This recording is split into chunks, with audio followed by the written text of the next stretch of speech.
Creating a newsletter in Squarespace is an excellent way to engage with your audience and keep them updated. Here's how to set it up.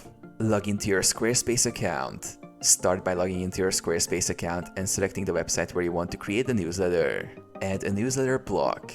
Go to the page where you want to add the newsletter sign-up form. Click Edit, then click the plus icon to add a new content block. Select the newsletter block from the options. Customize the newsletter block.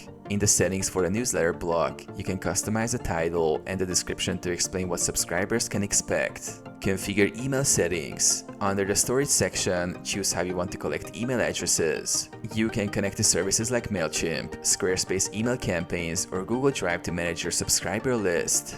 Design your sign-up form. Customize the form fields if needed, such as adding first names or preferences to better understand your audience. Save and publish. After setting everything up, click Save to publish your changes. Promote your newsletter. Share your newsletter page through social media or other marketing channels to attract subscribers.